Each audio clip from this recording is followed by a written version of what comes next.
Good afternoon, everybody. It's Tom McLean, Positive Belfast, here with you. It's Tuesday the 25th of February 2025 and it's in and around 3 o'clock in the afternoon. And as you can see, the sun is shining. And I'm delighted this afternoon because I've got the Rev Jim Rea, former president of the Methodist Church, with us. And some of you who have watched my channel will know that I did a book review, about 3-4 weeks ago, on his first volume, which is Stories from the Streets and Beyond. And that was published in 2019. He has gone on. He's prolific. He's being a prolific author here. He's gone on from that to give us Reflections from the Road.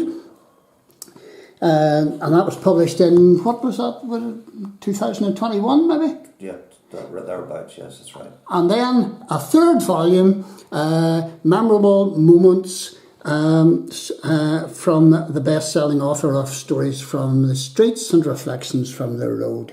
Jim, what are these books basically about, just briefly? Well, during my lifetime being a minister, I've met some very, very interesting people. You have indeed. And these people come from all sorts of walks of life. Some of them are people who are alcoholics, and some of them are people who have lived with difficulties in their lives. Yes. Others have been more famous, and I've had the opportunity of writing about them. Now, I'm writing short stories because I've found that these have been very, very well received. Yes. Easy to read. And I've found that people who are largely speaking non-readers, yes, pick these books up and read them, you know. Yes. So I've really used these books to give people an opportunity to read stories about the past and stories about people, and actually stories of people that you would never have ever heard about. Yes. I mean, in one of my books I tell the story as who discovered George Best. That's right. And the man who discovered George Best is well known in Manchester United archives, and his name, I'm missing his name, by the way. I should get it. Oh, don't worry about it. Anyway, the reason for this is that we had a boys brigade captain called Stevie Rutherford, and Stevie was a remarkable character. I mean, Stevie would go to a match with the BB, he was the captain, and with a soft hat and a suit, he would go and referee a match on a muddy pitch. And you want to see the state of him when it ended. Well, one day he saw this young fella playing on the green at Craig Estate. Yes. And he went to the then main scout for Manchester United, and he says to him, "There's a young fella plays football on the green on a Saturday morning. You need to have a look at him." Such was the signing of George Best. And he was discovered by another man, really. I'm sure he would have been discovered, obviously, at some point in time, yes. but this was Yes. the introduction to the career of perhaps one of Northern Ireland's best footballers. So, Jim, just to let the folks listening know a wee bit about your backstory, you were elected president of the Methodist Church in Ireland in 2003. You worked on the Newtownards Road in Belfast at the Methodist Church there for 21 years. And in 1985, you founded the East Befast Mission, which has now got a new name title, Scenius. In 1995, you were awarded an MBE for services to the community. And Jim Rea has witnessed some of the most horrific events of the Troubles in Northern Ireland, and his ministry has almost exclusively been in areas of conflict where he ministered to many of the victims. And you were involved in an attempt to bring an end to violence when you engaged with the leadership of opposing paramilitary organisations, and that was You were involved in Drumcree negotiations and possibly even other negotiations.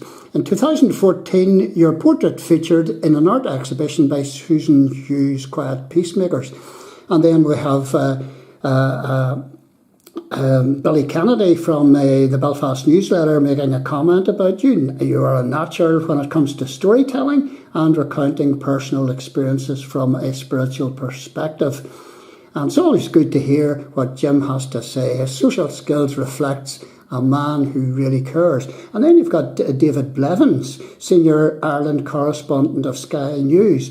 No one has taught me more about storytelling than Jim Rea. When you read this book, you will understand why. And then William Scholes from the Irish News, drawn from a life's ministry at the coalface. These stories from Jim Rea not only reflect a pastor's heart, but also a commitment to sharing the one true story of the gospel of Christ. And those are some beautiful acclamations of your work, Jim. Where did it all start for you? Well, I was a young fella who went to school at Everton Secondary School in North Belfast. And I would have to say I didn't value education.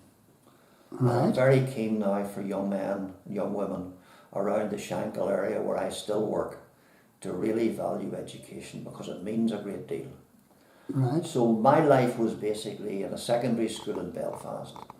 The cane was used fairly often in the Right. class. Sometimes discipline in the class was difficult, so I could understand how teachers were in experiencing this kind of thing. But looking back on it, I fundamentally just didn't do very much at school. I left school when I was 15. I missed school a great deal, truant as we call it, the proper word. And at 15, I left school. And I just got several wee jobs over the years. But somehow or other, a relative of mine, his mother was my mother's cousin, a guy called Jack Smith. I had become a Christian in an Elam Pentecostal church on the turn of the road, Ballysilan, when I was a young man around 14 years of age, after a watch night service. And when I recall that would be my beginning. But I suppose I drifted a bit like any young man, and then of course my friend Jack, who was a member of the Methodist Church in the Shankhill Road, invited me to a service. And I think he did a very significant thing because he stood outside the door and he waited for me to come. Right. And he brought me in. A very important feature. If you're thinking about someone who's coming to a church, just don't say, come Sunday. Yes. Say, I'll meet you at the door and we'll go in together. Right. So those are the kind of background I had. But I was very inspired by a Methodist minister called the Reverend Cindy Callahan. Right. And he came to live on the Shankhill Road in Agnes Street, actually. And for some reason, I'm not quite sure, he took an interest in me. And I continued to work. I worked for a couple of years in a steel company. And I worked for the last couple of years before I entered the ministry in McGee's factory as a supervisor over 25 girls. That was an education in itself. So, looking back on it, I have to say that I began to study when I was about 18. And I started to study basic things like O-levels, history, English, you know, the usual subjects, RE, economics. And then, having done that, I studied to be a Methodist local preacher, which involved some examinations. And then I eventually candidated for the Methodist ministry in 1967. So in October of 1967, as a 22-year-old, 22-and-a-half-year-old, I went into Edgehill College, where I was trained for 3 years to be a minister. And then I came out and was an assistant minister to the Reverend Hedley Plunkett, Dr. Hedley Plunkett in Cregan Methodist. And then off I went to Irvinstown, County Fermanagh. Got married to a girl that I met in Shankhill Methodist, Carol, And we've been married for 55 years, and we've 3 children and 6 grandchildren. And we're very, very pleased to have such a lovely family. Yeah. But this was a hard slog for you. You know, it was a real hill climb, starting from such a low start. And you came through. Yeah. Well, the thing about anything in life is that people give up too easily. Yes. And I have seen people giving up. And I've seen people who have aspirations to do something. And it requires a bit of education and to start off, and then they just drop out. Yeah. And I've seen that within the education, even in university degrees. Yes, yes. I have been alongside people who come in with great enthusiasm and actually ask the lecturer more questions than I would. And I look and I think, oh, they're quite bright. Well, 6 months later, they're no longer there. They've just dropped out. Yeah. Right. You're a minister down in Irvinstown, and where was the Methodists? Did they hold on to you for 7 years? Is that correct? And then this has been changing over the years. When I went to Irvinstown, I was my second appointment, so I had 2 years working in Shankhill Methodist as what a Presbyterian would say was an assistant minister. Right. And then I was still a probationer, and I was ordained in 1973. Right. And in those days, you could get 8 years out of a plot. It was the maximum you could get. And then you'd be moved. But the church could move you at an earlier stage. Right. And so I was moved after 6 years. Right. And went to what was then Newtownards Road Methodist Church. When I went to Irvinstown, with some very difficult things to be in Irvinstown. Right. People were killed on the border. Policemen were one of the saddest moments. I wasn't there very long, just a few months, when I was doing a funeral and I was talking to a guy who was somewhat connected to the Methodist Church through his father or his uncles, and he was a sergeant of the RUC. And we were talking, and I just meeting him for the first time, and then the funeral came. And a few months later, he was blown up on the border, and 2 of his colleagues, along with himself, were killed. Right. So living in the border areas was difficult. Right. But in some ways, there were some amazing things, because when it would come to, say, when Irvinstown, I would come to do a funeral, the first thing that would shock me would be that there were more people from the Roman Catholic community in the service than Methodists. Right. Because in towns like Irvinstown, where the population was fairly mixed, probably more people from the Catholic community, but the relationships between those groups of people were quite amazing.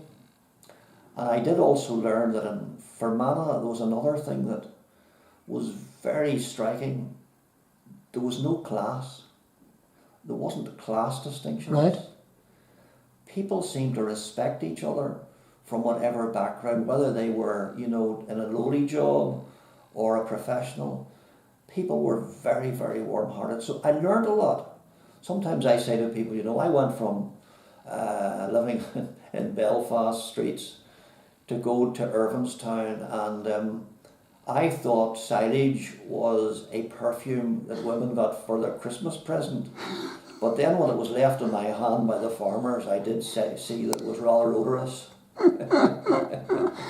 My goodness. So actually, Irvinstown was a baptism of fire in many senses as well for you. Coming to the Newtownards Road, it was a different kettle of fish altogether. It was highly populated, and you're going to see people every 2 minutes past your front door. A big change. It was a big change, but then I was from a city background. You were, yes. So and I found that I enjoyed working there. But of course, we're now at 1978. The Troubles started in 1969. Yes. So we were well into the bad days of the Troubles in 1978. Right. And I began to see, some of the outcome of that. I saw going to homes where someone had been killed, murdered. There was, of course, the murders of innocent people. I remember having to go to see a young lad whose stepfather, his mother had died from alcohol-related problems. His stepfather looked after him, and his stepfather went to a pub on a Saturday night, had a pint of Guinness, bought the Ireland Saturday night, walked down home through D Street and was murdered. Sectarian murder. On the very same night, a young woman at the Congregational Church, Albert Bridge, Karen McKeown, was murdered with the same gun. So these were very, very difficult days. And having to sometimes conduct funerals of people who had been killed in situations like this was very, very challenging. But, you know, God gives you the strength to be there and to be alongside people. And I remember thinking to myself, who's talking to the paramilitaries? And I recall one day knocking the door of the headquarters of the UDA, and surprisingly got a very warm welcome. And I remember talking to the leaders of the UDA at that time, kept that going for years, and it began to open up the opportunity to speak to people on both sides, and that led to meetings in Clonard, for example, in the 1990s, meeting members of the Provisional IRA. It also meant meeting members of the UVF, and it seemed to me that, you know, that at the end of the day, where we've come from those days is quite miraculous. I mean, we have a relative peace in Northern Ireland, but I have to say that sectarianism is still around. Oh yes. And sadly, the young people who know nothing about the Troubles, are engulfed in this and sort of told by their mentors, you know, these things. Now, I'm hopeful. The thing that I would say is that perhaps if you ask me what now challenges me most, it is the decline of the Christian church in Northern Ireland. And I don't mean to say that there are not churches that have good numbers of people going to them, but if you think about the numbers of churches that have crashed really, and COVID created that to some extent, because people who came to church just stopped coming. That's right. Because, and then they get older and they don't come, and so I've seen considerable drop in numbers of people in churches around the province, which is a real challenge for the future, and a lot of new churches opening up here and there.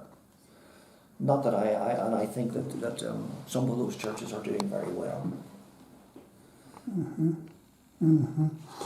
So we've got you on the Newtownards Road, faced with all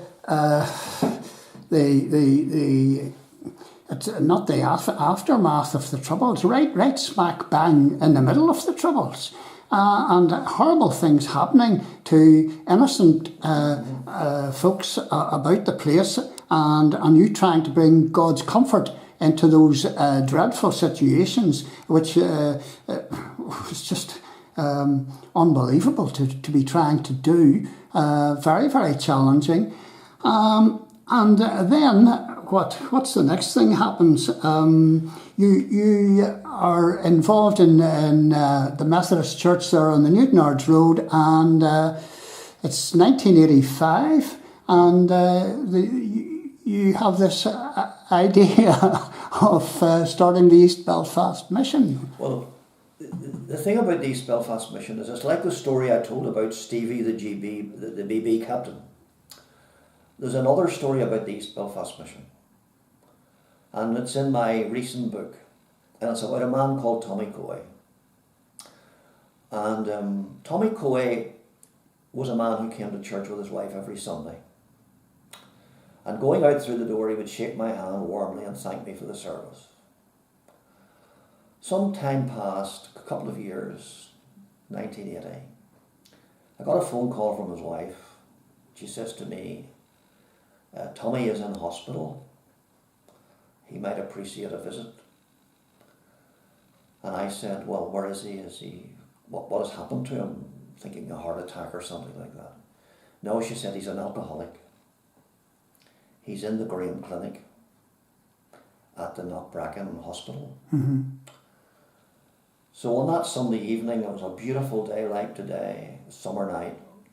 I went up to this clinic to see this man. And he told me a story.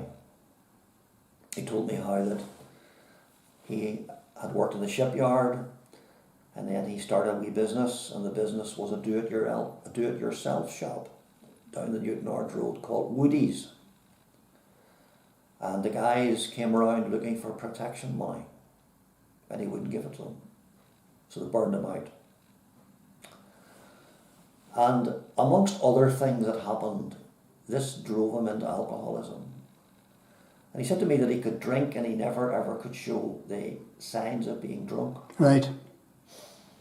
So we talked a little bit about it, and he told me that early in his life he had made a profession of faith in Christ. So in this summer night, Tommy gets down on his knees on the floor of this little room, along with me, and he commits his life to Christ. And he never ever drinks again. Never. And so he said to me one day, you know, my background's in catering. I run a catering business. And he said I could do something like that in the church. So I thought it was a great idea. But the leaders were reluctant, you know, they're a bit stuffy, you see. And when I put this up to the leaders, they were saying, oh no, we don't know about that. Somebody tried that before, it didn't work. And somebody then said, but they'll smoke, the place will be reeking of smoke, you know. Heard all that. But I always say that Tommy believed in a committee of 3 with 2 absent. And he pressed on. And on the 15th of January 1981, we opened a day centre. Now that day centre would never be passed by the environmental health because it was not 5 stars, it was -5 stars. Very good. But it was 3 mashed potatoes, some peas and a couple of sausages for about 40p. Newspapers, a wee pool table.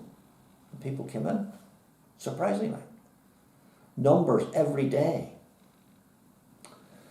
And one day a leading man in the church said to me, you know, do you not think the Newtownards Road Methodist Church should become a mission, the East Befast Mission? And I gave some thought to that. And things began to develop, and one day this man arrived to the centre, and he was homeless, Davy Elliott. He was on a bike, and he asked could he have a place to sleep. Tommy says to me, could we get a place for him to sleep? So we found a wee room up at the top of the church, and he lived there for a while, probably not knowing that he was living there, but by many people. And he would come down during the day and he would clean the floor and he would do things, you know. And I got to know him and used to bring him round for Christmas, and he told our story. My mother really listened to him. She was really taken aback. He was brought up in Limavady. He was brought up in a workhouse. When his mother died, terrible life, he was her son, single parent. He took to the roads of Ireland on a bike. And he was a peddler. And he sold bits and pieces from a bag on his back, knitting needles, pins, you name it, brushes, combs. And if a farmer was inclined to let him lie in the barn at night, he would lie in the barn. And so he lived there. And then one day, this woman came to me to say that her mother had died, and she was living in a house in Montrose Street. And she said, I don't want to give the furniture away. And she said, do you think there's anything, be any good to anybody? And what did I do? I broke all the rules. I put Davy into it. And then had a set to with the manager of the housing executive in East Belfast, who was not at all pleased about this.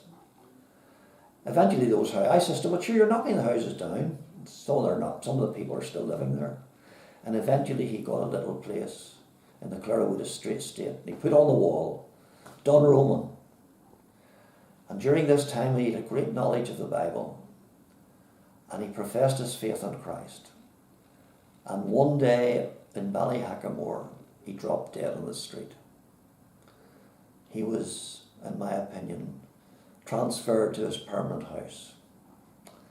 And as for Tommy, people ask me, who started the East Befast Mission? I say, Tommy Coy, the man who was an alcoholic, who came to Christ, transformed, powerful experience.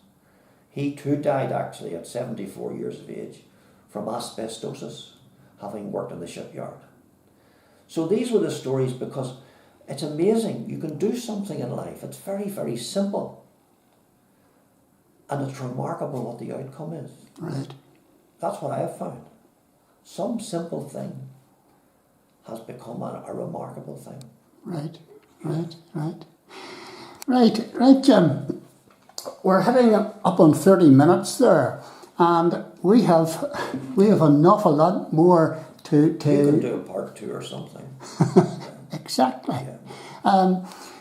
So we'll cut it off there. But if you want to hear, and I'm talking to the audience here, if you want to hear and read more of the exploits and the people that Jim Rea has met, and the places he has been to, and the stories that were told to him, and the stories that he was present at as they were being recounted, or things of that nature, get yourself onto Amazon. It's not my favourite place to buy books, but get yourself onto Amazon and order up one of these 3 books, and you will be mesmerised. This one's the first one, as I say, published.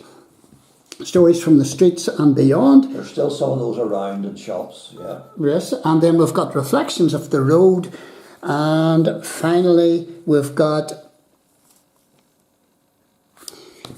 Memorable Moments. And Jim, we will do this again. Mm-hmm. And here's a question for you. Here's a question. Is there number 4 coming out? No, I don't think so. I mean, I'm now approaching 80 years. So what I do at the minute is that I write stories for the